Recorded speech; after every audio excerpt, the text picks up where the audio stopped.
grupo, me escribes sus datos y yo voy a tratar de contactar atención al estudiante o al licenciado Di, que es el que nos está atendiendo, para ver de qué forma les puedo apoyar o cómo pueden resolver su caso. Gracias, licenciado, muy amable. Oh, gracias.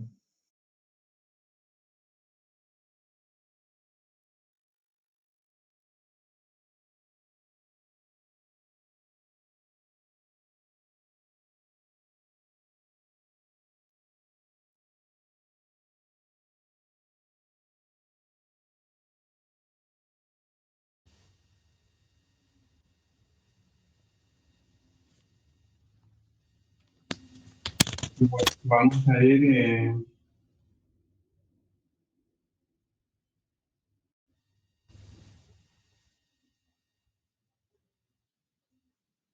vamos a ir iniciando. No tengo ni la totalidad de grupos por el momento, pero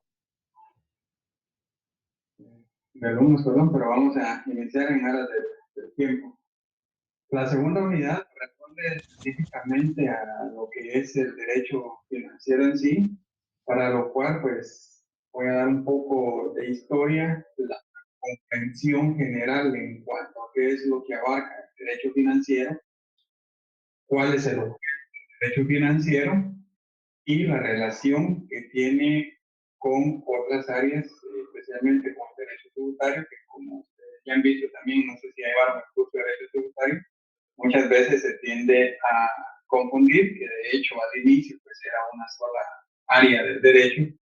Sin embargo, ahora cada una cuenta como una área específica del derecho junto con las demás normas. Igualmente vamos a ver la historia en la cual ustedes verán que al día de hoy instituciones que tienen más de 300 años todavía siguen vigentes en nuestro ordenamiento jurídico, y no solo en Guatemala, sino que a nivel internacional hay postulados o principios al día de hoy están vigentes, y me atrevería a decir, no sé por cuánto tiempo más van a continuar con vigencia.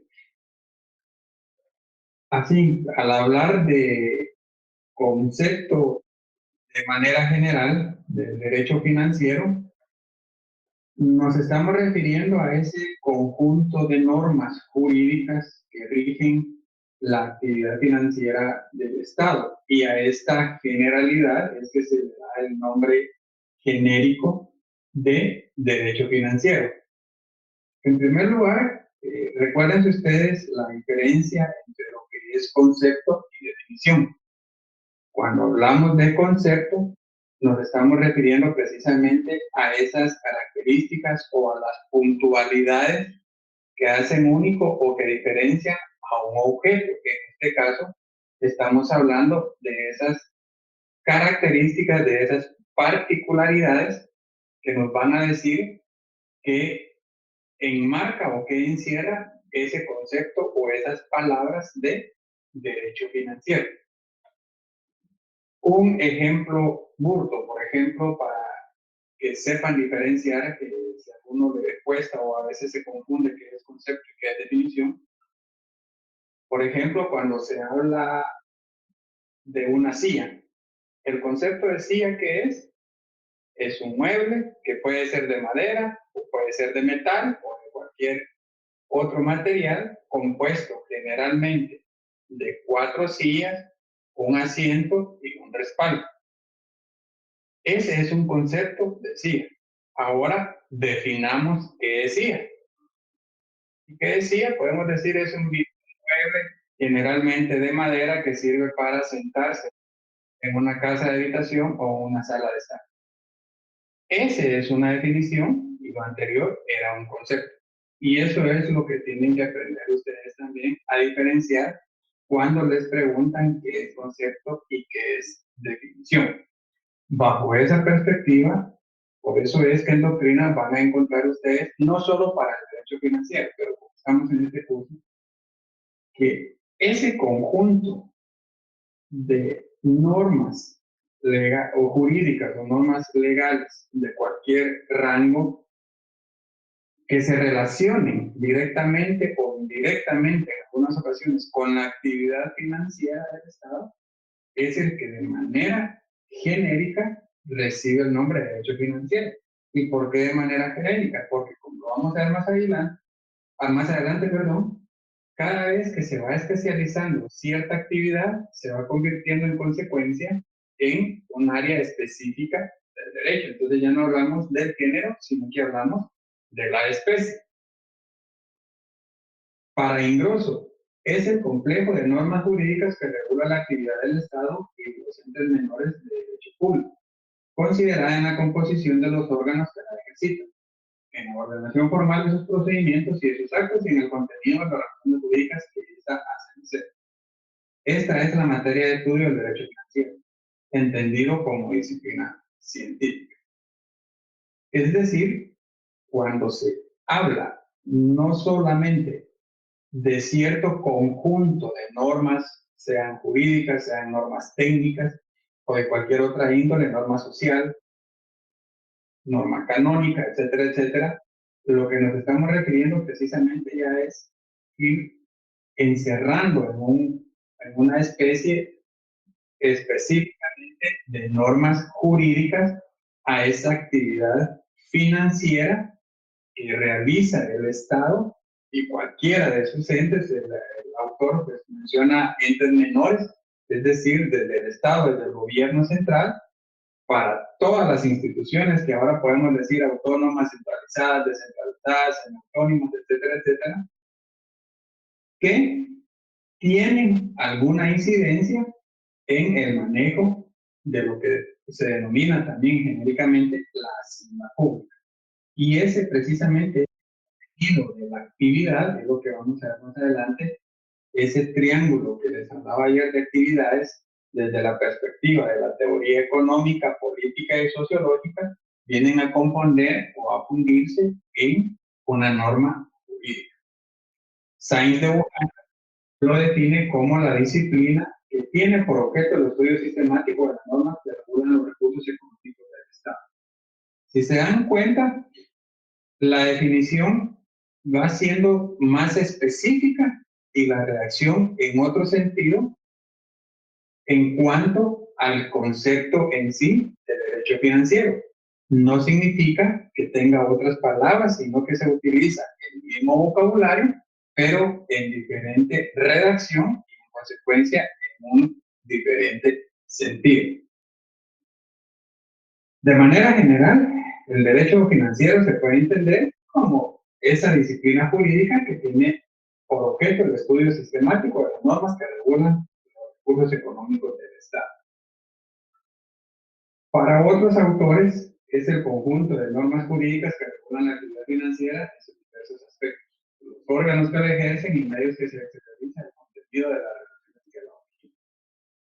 Si se dan cuenta, cada autor, dependiendo de la doctrina que siga, como lo vimos ayer con las finanzas públicas, así tendrá diferentes alcances y contenidos que se entiende por derecho financiero. Y esto no es ajeno a cualquier otra área del derecho, dependiendo del pensamiento del autor que lo haya realizado, así vamos a encontrar qué amplitud o de qué forma se reduce ese contenido y en consecuencia esa definición de lo que vamos a entender como derecho financiero para efectos prácticos y reales de lo que en la actualidad, perdón, se puede comprender lo que va a abarcar ese estudio y como método científico, como una norma científica, perdón, como un área del derecho de carácter científico, que es lo que vamos a comprender y abarcar dentro del derecho financiero.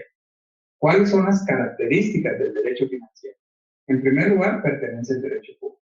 ¿Y por qué? Porque simple y sencillamente el derecho financiero regula las relaciones del poder estatal de mando en el campo financiero. Es decir, solo el Estado es el que tiene esa potestad para poder regular y realizar actividades que se pueden enmarcar dentro del ámbito del derecho financiero.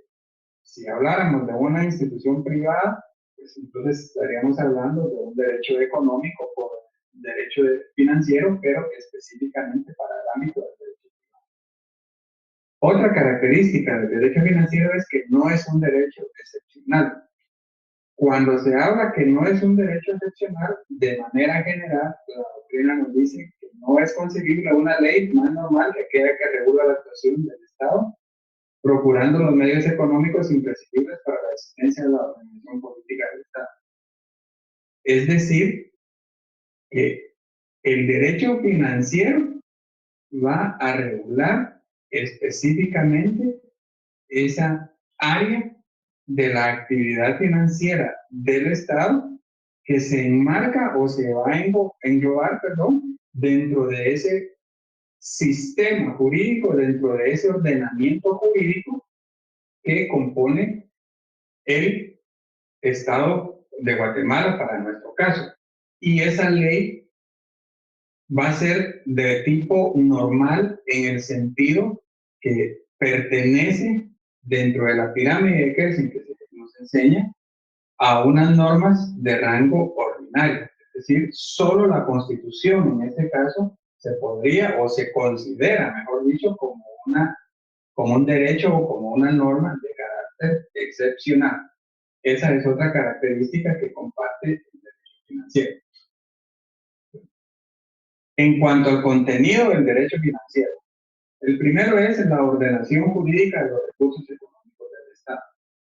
En otras palabras, tiene mucha relación con lo que nos habla la doctrina de lo que es el concepto del derecho financiero. ¿Por qué? Porque el primer contenido o el primer punto para analizar y comprender qué abarca este derecho financiero es precisamente que se ordena desde el punto de vista jurídico una actividad económica. Y esa ordenación jurídica, entiéndase la creación de leyes y reglamentos, es lo que realiza esa conexión entre la ciencia financiera y los recursos económicos y abarca en consecuencia la teoría económica y monetaria de que dispone el gobierno de turno. En otras palabras, las leyes que nos rigen tienen esa relación entre la norma jurídica, o la norma jurídica, mejor dicho, abarca o tiene regulada la ciencia, es decir, todo ese andamiaje doctrinario, legal, que podamos encontrar de un área del derecho, más la actividad propiamente humana, que en este caso esa actividad corresponde a los recursos económicos y a los bienes. Y eso, en consecuencia, lleva inmersa la teoría económica, es decir, cuáles son las decisiones que toma el gobierno para recibir ingresos y cuáles son las decisiones que toma para gastar esos ingresos. Y en consecuencia también esa teoría monetaria va a dirimir en una norma jurídica. Por eso es que se habla de esa ordenación jurídica de los recursos económicos del Estado. El segundo punto en el contenido del derecho financiero, normas que regulan la gestión financiera. Aquí se subdivide en dos contenidos. El primero, ordenación jurídica del presupuesto y actos administrativos por los que el Estado obtiene ingresos. La ordenación jurídica del presupuesto, ahora pues ya incluso, aunque esté en debate, pero ya se analiza un poco más independiente el denominado derecho presupuestario, que a través de este pues, es un tema bastante complicado en el sentido para nosotros los abogados, que es un tema ya de partidas presupuestarias, tiene mucha relación con la contabilidad, con normas de auditoría, pero a través de ese control de presupuestos y de códigos presupuestarios, como vamos a ver más adelante, se ordena jurídicamente y para nuestro campo en específico, a través de la ley de los presupuestos anuales que autoriza el Congreso de la República. Y los actos administrativos, igualmente, por los que el Estado obtiene ingresos, son todas las actividades o corresponde a todas las actividades que realiza el Estado en aras de obtener los ingresos que necesita, no solo la recaudación de tributos. Y el segundo punto, en cuanto a las normas que regulan esta gestión financiera, se encuentran los procedimientos de obtención de medios económicos del Estado, adquisición hasta su empleo, es decir, todos los reglamentos y todas las leyes ordinarias que constituyen este andamiaje jurídico nacional e incluso internacional, sobre los cuales versa el Estado y regula esa forma de que se van a obtener los impuestos. Y aquí vamos a hablar de o podemos hablar de infinidad de leyes. Leyes que tienen beneficios fiscales, leyes que motivan o incentivan la inversión extranjera, leyes que ceden ciertos derechos, leyes que regulan actividades comerciales del Estado, esas famosas alianzas públicos-privadas. Todos esos procedimientos son los que vienen a constituir ese mundo jurídico específico para la regulación de la financiera. Por eso es que les decía que es muy difícil, pues ahora es casi imposible hablar de que si vamos a estudiar derecho financiero solo vamos a ver una o dos leyes. Solo ayer, por ejemplo, mencioné la Constitución y el Código Civil que tienen relación directa con el derecho financiero. El tercer punto en cuanto al contenido del derecho financiero, la hacienda pública, entendida como un sitio entre ingresos y gastos públicos, que es el presupuesto. A grosso modo, la hacienda pública lo que significa es precisamente ese conjunto de bienes, especialmente en dinero, que tiene o con los que cuenta el Estado para cumplir con los objetivos que tiene desarrollados en su nuevo supremo. El cuarto punto corresponde a los postulados fundamentales del presupuesto, es decir, la naturaleza jurídica. Alguien aquí, o voy a citar a alguien para si no se hace desorden, me puede decir cuál sería o cuál consideran que es la naturaleza jurídica del derecho financiero.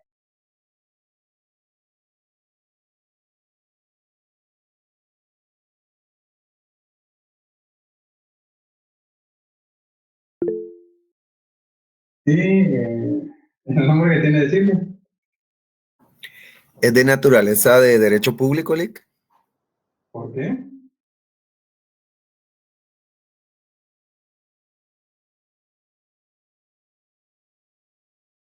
¿Por qué dice que la naturaleza es de derecho público?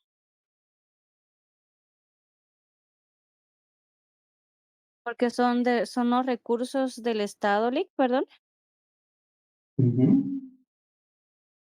Porque es la relación jurídica del Estado con los habitantes en relación a la materia. ¿Y cuál es la materia? ¿El derecho financiero, Lick? Si el derecho financiero es la ley, o el método científico, o la ciencia, y la materia es el mismo derecho financiero, es lo que me está diciendo. ¿Lic sería porque es parte de la ciencia económica? No. No, mira, vean, la respuesta inicialmente es correcta. Estos ejercicios los hago precisamente para que ustedes vayan también adquiriendo experiencia de cómo responder, y especialmente cuando ya les toquen sus famosos privados. Limítense a responder lo que les preguntan. La primera parte la respondió bien, pero ya después usted, porque yo le cuestioné, usted no me supo responder y me abrió campo para que yo le preguntara cosas que usted no maneja. Entonces, consejo, limítense a responder lo que les preguntan. La naturaleza jurídica, como usted bien lo dijo, es de derecho público por lo que ya expliqué anteriormente. Lo demás que dijeron los compañeros, todo es correcto y está dentro de lo que hemos visto ayer y lo que voy dando hasta estos momentos.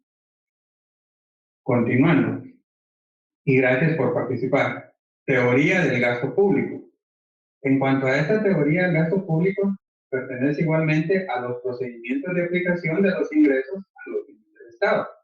Esta teoría del gasto público actualmente tiene incidencias directas en lo que ahora conocemos como la ciencia o el hijo menor, como le dicen algunos, o el hijo mayor, perdón, que ahora es el derecho tributario. ¿Por qué? Porque estamos hablando de los procedimientos de aplicación, perdón, del derecho de hacienda pública o presupuestario propiamente dicho. ¿Por qué? Porque estamos hablando de cómo va a gastar o cómo va a erogar esos ingresos que ya obtuvo el Estado. ¿Y de dónde le vienen esos egresos que va a realizar el Estado? Pues de los ingresos que obtuvo a través del derecho tributario.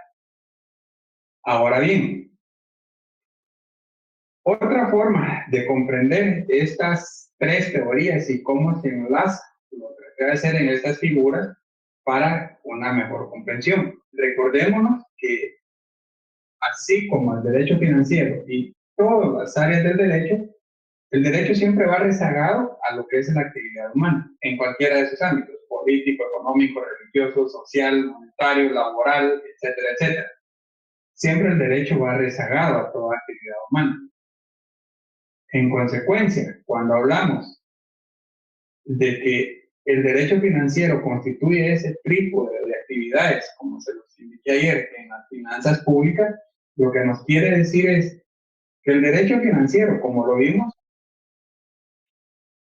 estudia o analiza, voy a utilizar estos conceptos, la actividad financiera del Estado. Cuando esa actividad, valga la redundancia, es una actividad o es una acción que realiza un ente jurídico, como lo es el Estado de Guatemala. Esa actividad pertenece a una realidad, llamémosle a la teoría económica. Cuando se realiza esa actividad financiera, se convierte en objeto del derecho financiero. ¿Y por qué se convierte en objeto del derecho financiero? Porque se encuentra plasmada o normada en una ley, en una norma jurídica, que esta va a ser creada a través del procedimiento que nos dice la Constitución Política. En ese momento se traslada del ámbito del derecho, de la actividad o de la teoría económica, se traslada al mundo del derecho o al mundo de las ciencias jurídicas. En consecuencia, ya no es una actividad económica o financiera, sino que se convierte en una actividad jurídica. ¿Por qué creen ustedes que se convierte en una actividad jurídica?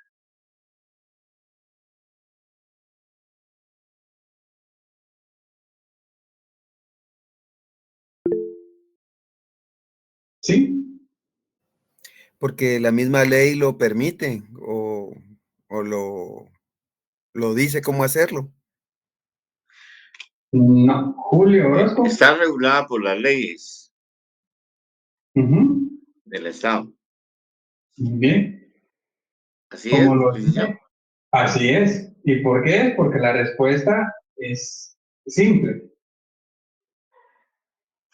Toda actividad, en este caso la actividad financiera, al realizarse se convierte en objeto de una norma. En este caso se convierte en objeto del derecho financiero. ¿Por qué? O Porque una está plasmada actividad jurídica. y en consecuencia, si hacemos o dejamos de hacer algo que está en una norma, ¿qué estamos realizando? Una actividad jurídica. Por eso es que se los explico de esta forma para que ustedes vayan comprendiendo ese trípode, como dice la doctrina en el caso del derecho financiero y especialmente de la actividad financiera, que se relaciona en los ámbitos político, económico y jurídico. ¿Quedó claro?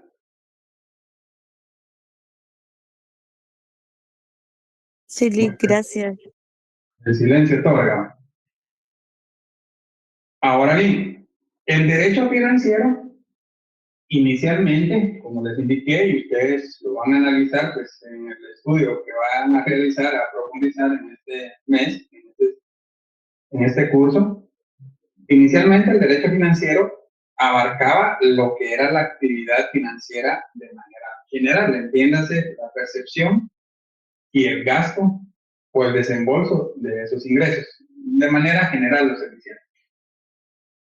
Pero en el transcurso del tiempo se ha ido dividiendo, si queremos verlo así, en el programa ustedes lo van a encontrar como la relación del derecho financiero con otras áreas y van naciendo de esta forma otras áreas específicas del derecho. Para el caso del derecho financiero, podemos hablar ya sea de relación o de una clasificación del derecho financiero. Para efectos prácticos, yo les diría ya es una clasificación más que una división.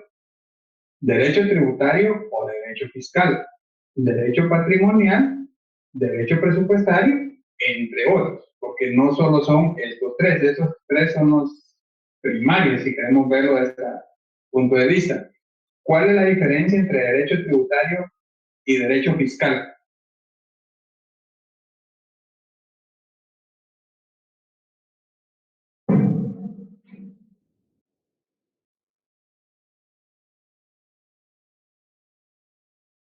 Esas vamos a hacer tareas que se les voy a dejar. No les voy a dar la respuesta hoy, sino que la otra semana para que investiguen. De manera general, el derecho financiero, nombre de Silvia, perdón, se me equivocó su nombre. Bueno, derecho No, nada, financiero, Lick, disculpe.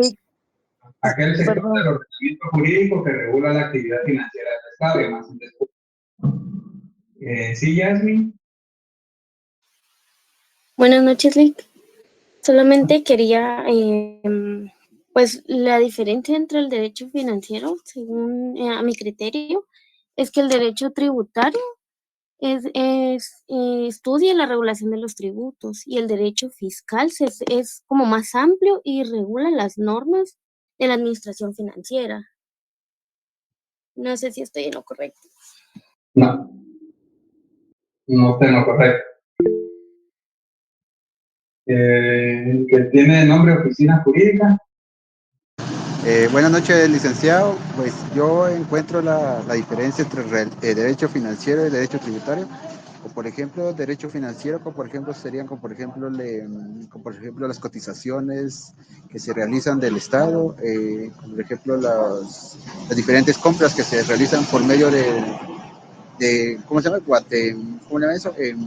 Se me fue la palabra, pero son las compras que realiza el Estado.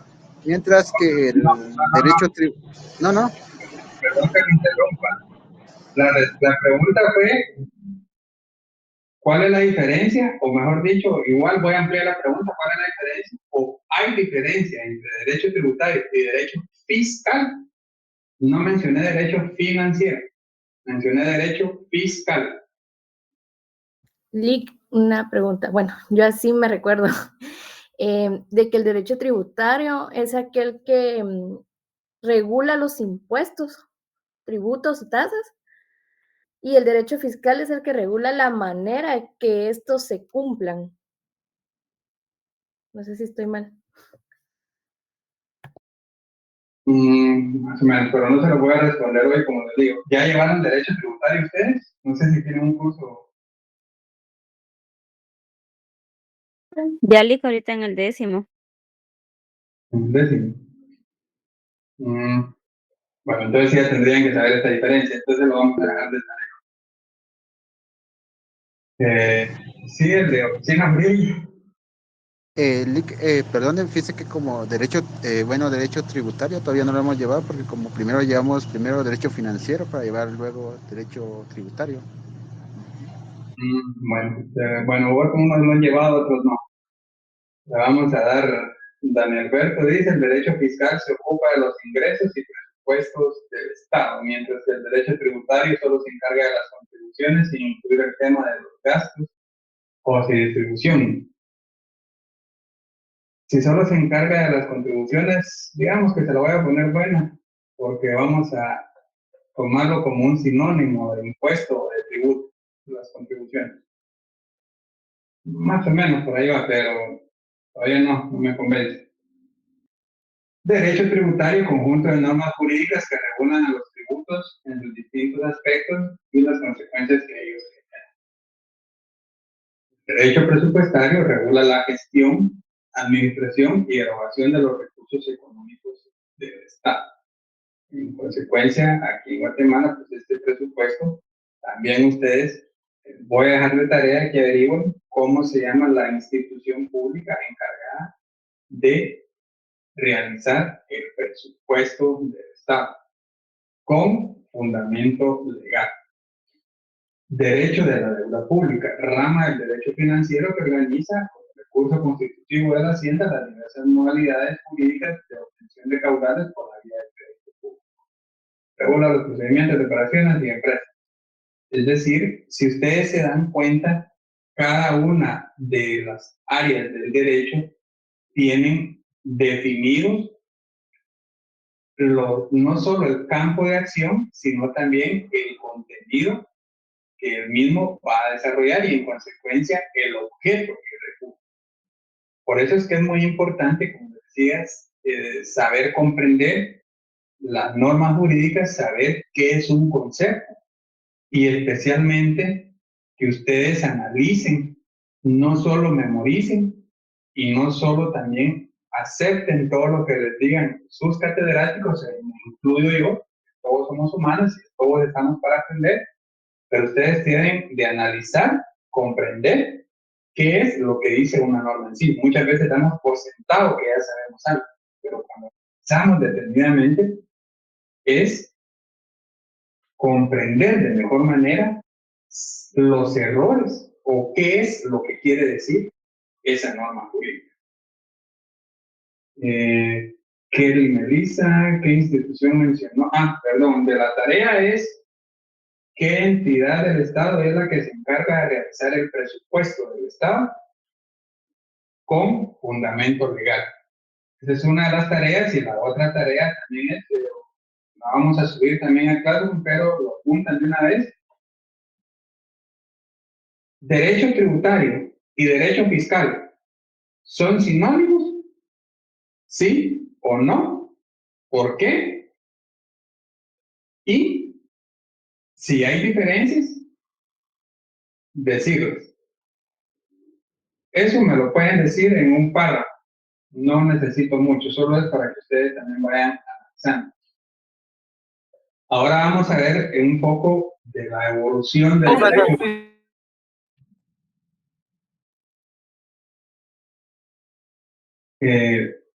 Vamos a ver un poco de la evolución del derecho financiero y vamos a ver cómo al día de hoy instituciones que pensamos que ya no están vigentes continúan todavía rigiendo nuestro ordenamiento jurídico e incluso están contenidas en la Constitución pública.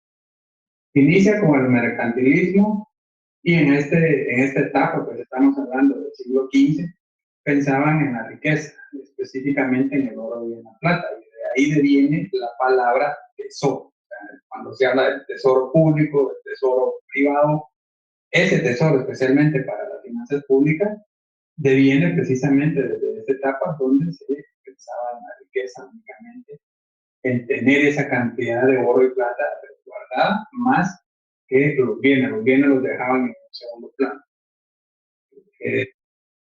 Esto lo voy a dar rápido porque sería mucho estar dando tanta historia. El cameralismo surgió en Alemania y aquí ya se empieza a hablar sobre los impuestos pagados de buen grado, no restringir la industria del comercio, es decir, aquí encontramos ya las bases o el inicio de lo que ahora se considera como esos principios de libertad de industria, libertad de comercio, que los impuestos no deben ser confiscatorios.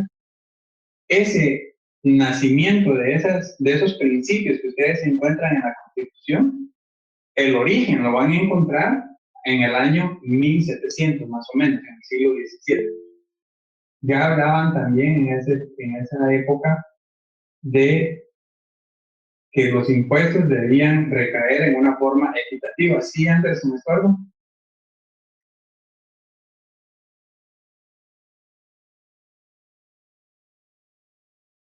Anderson, levantó la mano.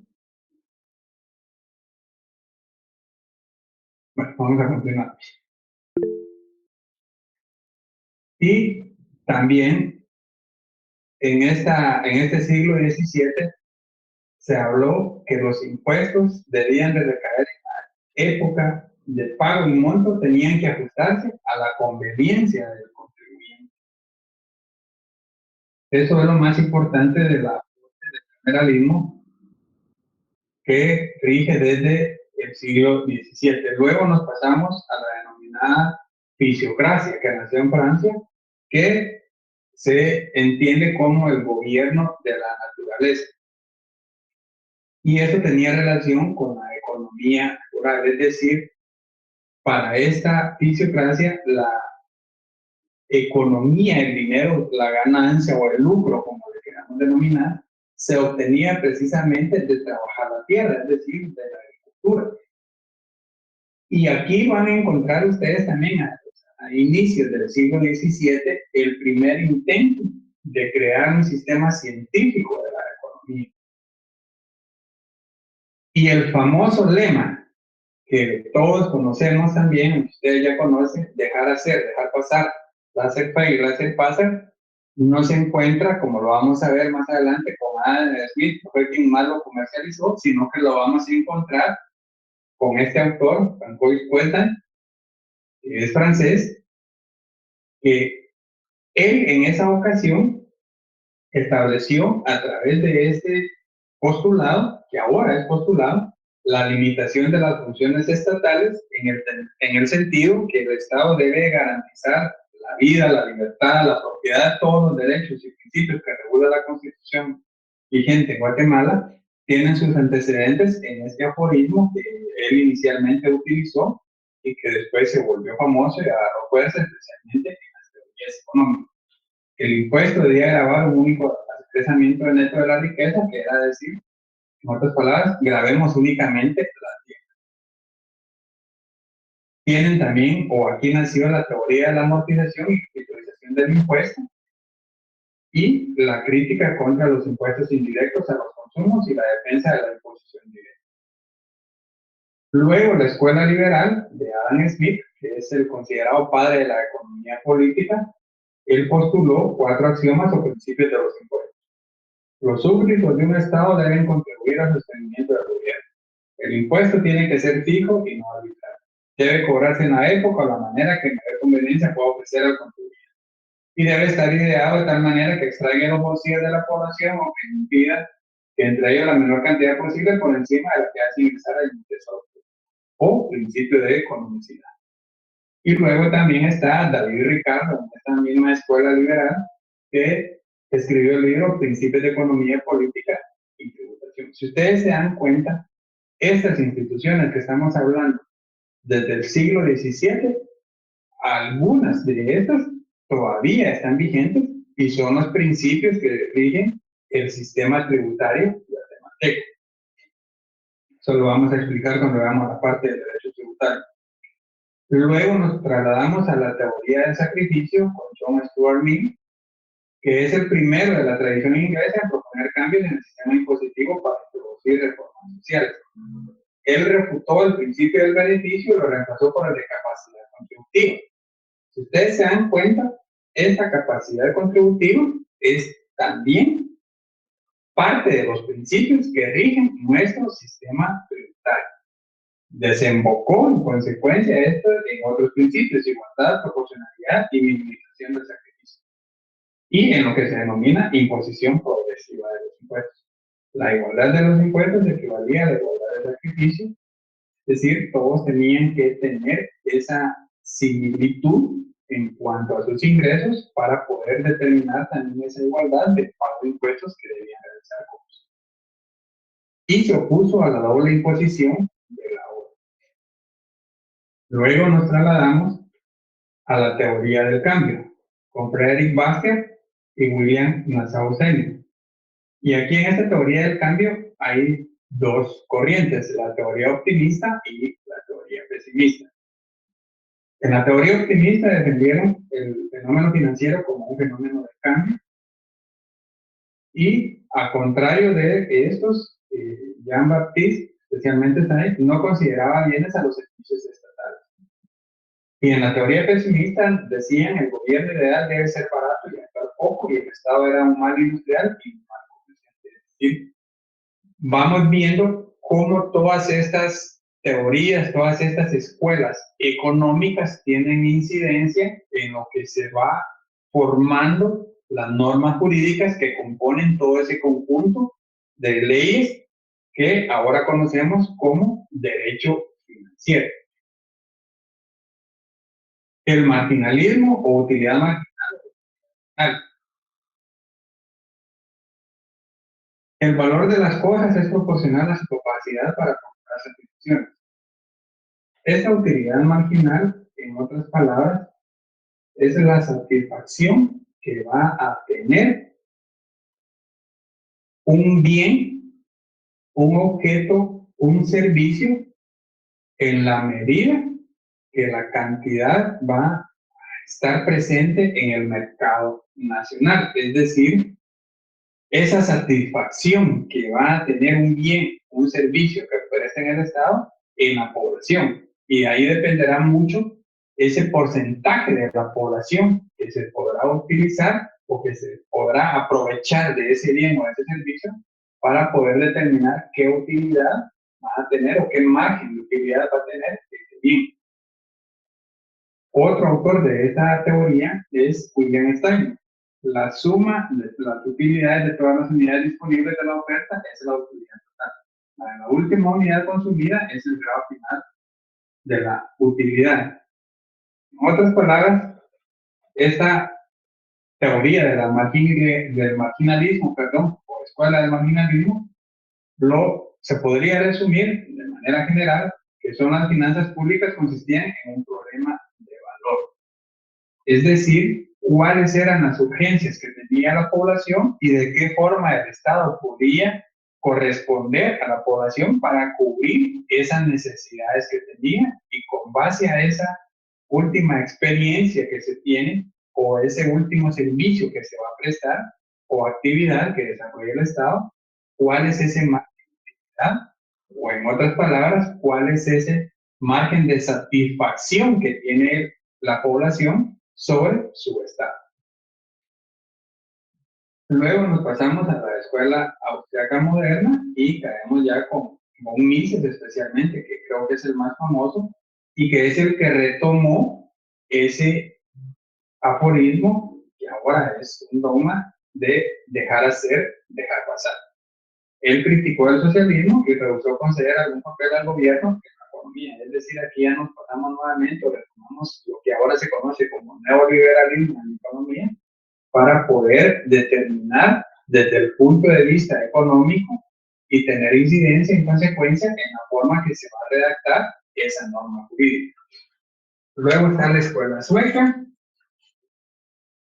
que igualmente se oponía al carácter regresivo del sistema impositivo, abogaba por una progresividad de los impuestos, y ya aquí también él mencionó, esta escuela sueca mencionó lo que es el sufragio universal y consideraba necesario un movimiento obrero potente a fin de lograr una más amplia democracia. Es decir, aquí si vemos todo lo que es derecho financiero tiene incidencia en la forma o en la época en que se vivía, en el tiempo que vivió cada uno de los autores. En el caso de von Mises, inicialmente él criticó el socialismo porque en ese tiempo estaba en auge el socialismo y la depresión que hubo en cierta época. Él se opuso y echaba la culpa a la burocracia que tenía el Estado y a la poca utilidad que daba a la economía nacional. A contrario de la Contribución sueca, que él decía, se debe de ampliar ese movimiento obrero, es decir, la clase trabajadora, para que realmente podamos hablar de democracia y, en consecuencia, esos impuestos individuales deben ser o ir creciendo de forma progresiva. Luego pasamos a Keynes, ustedes también lo han analizado o estudiado, y Keynes decía, ya nos trasladamos o ya llegamos a la Primera Guerra Mundial, al final de la Primera Guerra Mundial, estamos hablando de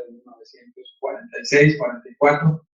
El Estado debe cumplir el papel de reactivador de la economía por medio de inversiones que suplan la insuficiente inversión privada. Es decir, al final de la Primera Guerra Mundial quedó tan devastado el mundo, todas las naciones, que era prácticamente imposible para el Estado hacer frente a todos los gastos que necesitaba cada uno de sus sociedades. En consecuencia, aunque ellos sabían que era muy difícil, especialmente Keynes y todos sus contemporáneos y discípulos, ellos sabían que de alguna forma el Estado debía participar y hacer alianzas con la iniciativa privada para poder llegar a reactivar y poder rehacer todo lo que se perdió en esa ínterim, de la Primera Guerra Mundial. Por último, están los denominados post-keynesianos, que aquí también igualmente entendían que se debía crear la estructura fiscal más favorable para que surjan nuevas inversiones privadas, eliminando o modificando aquellos impuestos que tienden a detener la corriente normal. El aumento de impuestos al consumo tendría a obstaculizar la recuperación de la economía.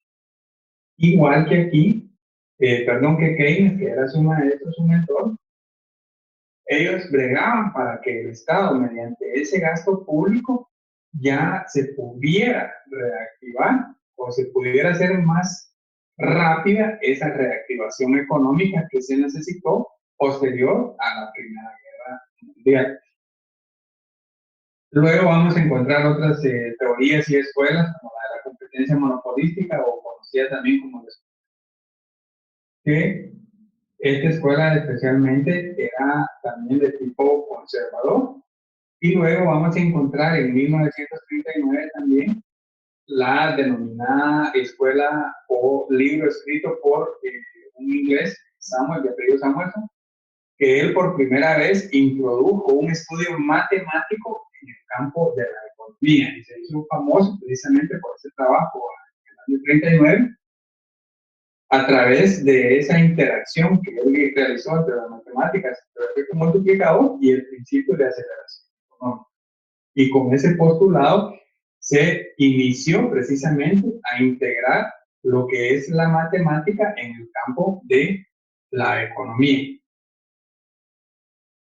¿Alguna pregunta por el momento? ¿O está todo claro?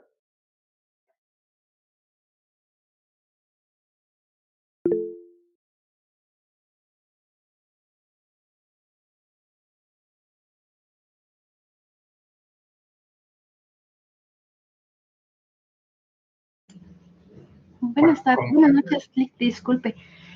Solo una consulta. Con respecto a estas teorías, la verdad para mí son nuevas porque no lo vimos en el curso anterior. Estas estarían básicamente haciendo de referencia a los tipos de economía, se estaba entendiendo. Así es, todas son teorías económicas. Ok. Y bueno, para poderla reforzar un poquito más, algún libro que nos pueda hacer de decirnos de referencia o algo, porque la verdad, como le digo, es algo completamente nuevo para mí.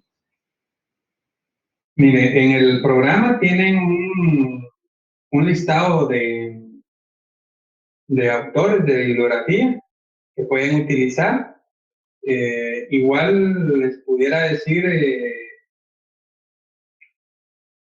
está Catalina Vizcaíno, es una argentina.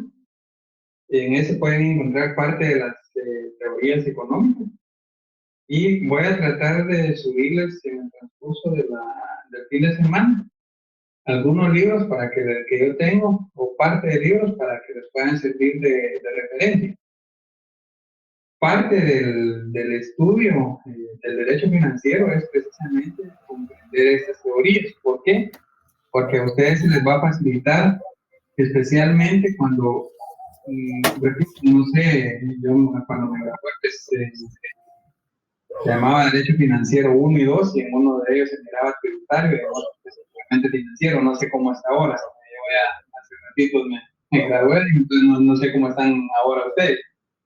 Pero lo importante de estas, de toda la doctrina, pues no solo de esta, es precisamente que ustedes van a encontrar el origen y el por qué está regulada con la ley. Por ejemplo, en estas teorías, como les indiqué, van a encontrar cómo nació el principio de igualdad, la progresividad de los impuestos, el principio de legalidad, etcétera, etcétera. Por eso es que es muy importante que ustedes las conozcan. Y puede tratar de compartir los materiales o libros, por lo menos los nombres, para que ustedes los puedan buscar. Sí, Ana Azucena. Muchas gracias, muy amable. Licenciado, Sí, buenas ¿me tardes. escucha? Sí, le Disculpe, escucho. solo para consultarle que no podemos llenar asistencia. No nos deja llenar la asistencia. Y todos tenemos el mismo problema. Perdón, Lick, buenas noches. ¿Qué tal? Buenas noches, compañeros. Buenas noches. Ya se acaba de enviar un nuevo link para que puedan llenar su asistencia. Se los Gracias. acabamos de compartir aquí al chat. Sí, ingresen al link que mandó Héctor ahorita a las 19:56, porque sí, ya se puede, ahorita revisé.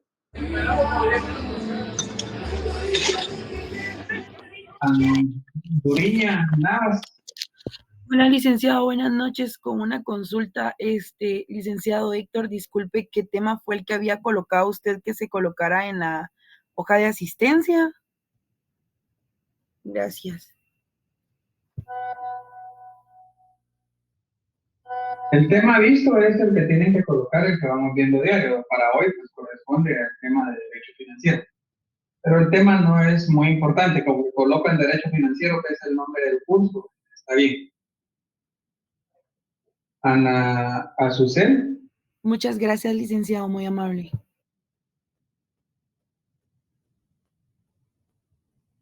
Ronald Mateo había levantado la mano también. Perdón, licenciado, olvidé bajar la mano. Sí, Lick, disculpe, es que creo que no puede entrar también para asistirme de asistencia. Bueno, no hay problema. Entonces, como no Gracias. tienen, no se preocupe, como no tienen duda del curso, pues, o del contenido, les recuerdo las tareas. Y sí, Katie. Sí, Lick, referente a eso, ¿las tareas son para el día del domingo o usted dejará ahí para cuándo?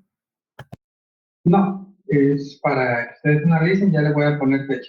Como les digo, son tareas cortas, lo que quiero es que ustedes también avancen porque esto es un repaso. Tenemos prácticamente que 2 semanas y media para ver lo que se mira en un semestre. Entonces, por eso es que vamos a pasos forzados. Rosa Cristina.